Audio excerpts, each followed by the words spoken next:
전기 응용 기술사 134회 문제 해설이 되겠습니다. 이번 영상에서는 전체적인 총평을 하고 기존 교재에 없었다거나 조금 조합을 해서 써야 되는 문제들에 대해서는 별도 영상으로 각 개별 문제로 업데이트를 하겠습니다. 먼저 1교시 같은 경우에 시험 문제가 매우 평범했습니다. 11문제가 초이스가 될 정도였기 때문에 매우 평범했고, 직류계에 대한 전기자 반작용 현상 설명, 교재에 있는 내용 그대로 쓰면 되는데, 전기자 반작용은 직류기와 동기기 두 개가 완전 메커니즘 틀립니다. 그래서 항상 요거 주의해서 써줘야 되고, 이번 문제는 콘덴서 부속기기는 그대로 쓰면 되고, 제어 에러에 대한 인버터 제어 에러에 대한 콘덴서 선정 방법인데, 인버터 제어일 경우에는 인버터 2차 측에다가 역률 개선하기 위해서 이렇게 모터와 병렬로 컨덴서를 설치를 하면 안 된다라고 말씀을 드렸습니다. 인버터 출력은 이렇게 구형파이기 때문에 고주파 같은 것들이 함유가 많이 되어 있기 때문에 그것에 의해서 컨덴서가 소선이 될 수 있기 때문에 설치를 하면 안 되고, 역률 개선이 인버터 자체가 역률이 좋지만 역률 개선이 필요할 경우에는 1차 측에 ACL을 달아서 역률 개선을 해야 된다라는 거고, 어떤 이유에서건 꼭 컨덴서를 설치를 해야 된다라고 하면 2차 측이 아니라 인버터 1차 측에 설치를 해야 된다라는 것으로 교재에 있는 내용 그대로 써주면 되고, 3, 4번 문제는 마찬가지로 교재의 내용 그대로 써주면 되고, BMS 같은 경우에는 이번 문제는 전기차에 대한 BMS를 물어봤지만, BMS는 뭐 자체로 시험에 또 날 확률보다는 UPS 선정 시 고려사항이, 설계 시 고려사항이라든가 BMS 적용 시 고려사항이라든가 이런 것들에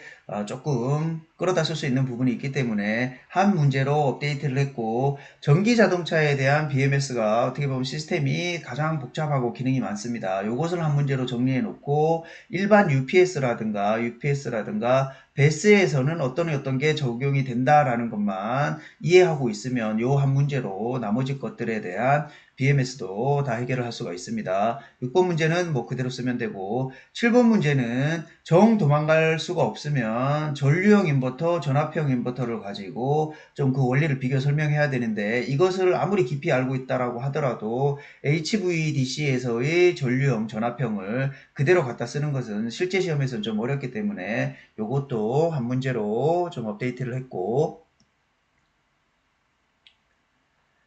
8번 문제라든가 요것은 쓰다 보면 좀 많이 중복이 됩니다. 내용이. 그래서 조금 해설이 필요해서 요것도 별도 문제로 업데이트를 좀 했고, 9번 문제, 10번 문제 그대로 쓰면 되고, 통합운전이라는 것은 병렬운전 조건입니다. 그래서 병렬운전 조건 써주면 되고, 11번 문제는 전자유도 장애 경감 대책인데 요것도 교재에 있는 전자유도 장애 경감 대책 그대로 쓰면 되는데, 전기철도기 때문에 내용 중에서 전기철도에 해당하지 않는 것들은 서술을 안 하면 됩니다. 예를 들어서 전기철도 같은 경우에는 스코트 변압기를 사용하죠. 그래서 1차 3상에 대해서 출력이 M상과 T상으로 이렇게 출력이 됩니다. 그래서 단권 변압기를 걸쳐서 전차선으로 급전이 되는 형태인데, 그렇기 때문에 전기철도는 단상 부하입니다. 그러니까 전자유도 장애가 굉장히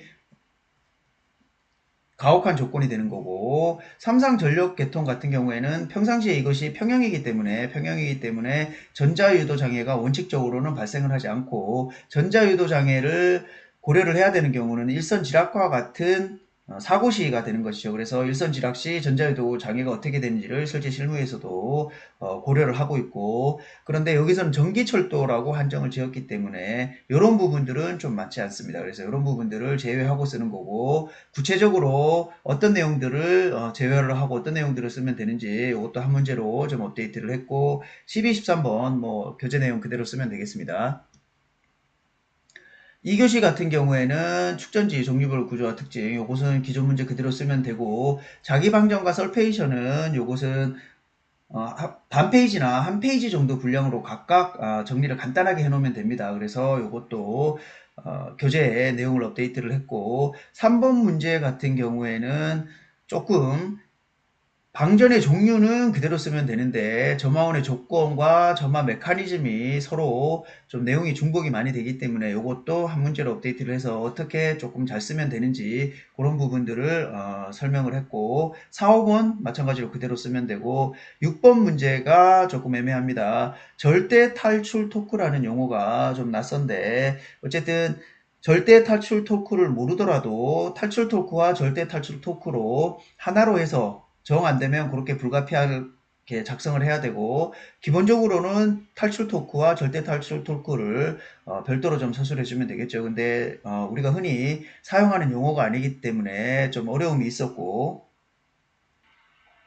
절대 탈출 토크를 굳이 구분하자면 이 그림에서 기존 교재에 있는 그림에서 기존 교재에서는 여기를 탈출 토크라고 표현했는데 요것을 절대 탈출 토크로 명기를 하고 운전 가능 영역은 우리가 동기 전동기 같은 경우에는 보통 30% 정도 출력을 전격으로 보고 있습니다. 그래서 전격 토크가 당연히 부하 토크보다 큰 상태에서 운전이 돼야 되는 부분이고 요것을 절대 탈출 토크라고 한다면 전격 토크보다 이상이 되는 이런 부분이 탈출 토크가 되는 것이죠. 그래서 어쨌든 이렇게라도 좀 정의를 해서 답안을 작성을 해야 되겠습니다. 그래서 다시 본론으로 돌아오면 다른 것들은 뭐 교재에 있는 내용 그대로 서술을 하면 되고 탈출 토크와 절대 탈출 토크를 제가 방금 설명드린 대로 그렇게 좀 구분을 해서 서술을 해주면 된다라는 것이고 3교시 같은 경우에는 1, 2번은 뭐 그대로 쓰면 되는데 네 가지 구성 요소를 설명하라고 했으니까 당연히 전극, 그 다음에 전해질, 그 다음에 리튬이온 같은 경우에는 이온 분리막이겠죠. 그래서 요것을 얘기하는 거니까 그것이 네 가지 구성 요소가 되는 것이고 나머지 것들은 뭐 교재에 있는 내용 그대로 서술해 주면 되고 X선 발생 장치 종류와 시설 시 고려사항에 대해서 설명하시오라는 문제는 X선 발생 장치의 에 대해서 설명하시오라고 하면 뭐 개요 적어주고 정의 적어주고 발생 원리라든가 시스템 구성도 같은 것들을 그려서 문제를 써줄 수가 있는데 시설시 고려사항 이런 것들이 따라붙기 때문에 조금 내용 쓰기가 어렵습니다. 그래서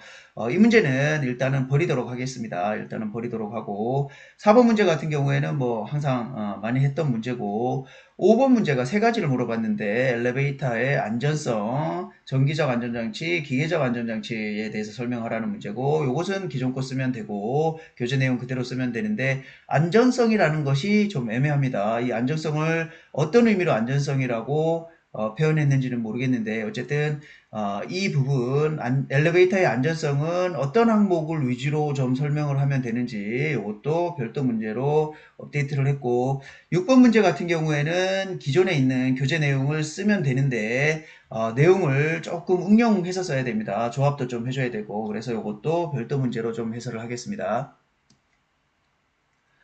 4교시 같은 경우는 뭐 대부분이 다 평범한 문제였고 대신에 3번 문제 같은 경우에는 저압 계통에서의 단락사고 시 역량, 목적, 계산 과정을 설명하시오라는 문제였고 기존 같은 경우에는 전력 계통이었죠. 저압 수전 계통이 아니고 이 내용을 거의 대부분 쓰면 되는데 저압 계통이라고 명기를 했기 때문에 저압 계통에 한정해야 되는 부분들이 몇 가지 있습니다. 그래서 그런 부분들 조금 주의해야 되기 때문에 요것도 별도로 한 문제로 업데이트를 했고 5번 문제도 우선은 좀 버리도록 하겠습니다. 대부분이 다 화학식이고 외워야 될 게 너무 많기 때문에 5번 문제는 좀 버리도록 하고 6번 문제가 조금 순간적으로 착각할 수 있는 부분이 1, 3번 같은 경우에는 뭐 전혀 오해할 소지가 없고 2번 문제가 유전 완화입니다. 유전 완화에 대한 측정은 대부분이 다 유전 정적 탄젠트 델타로 생각을 하고 문제를 푸셨을 것 같은데 탄젠트 델타로 쓴다라고 해서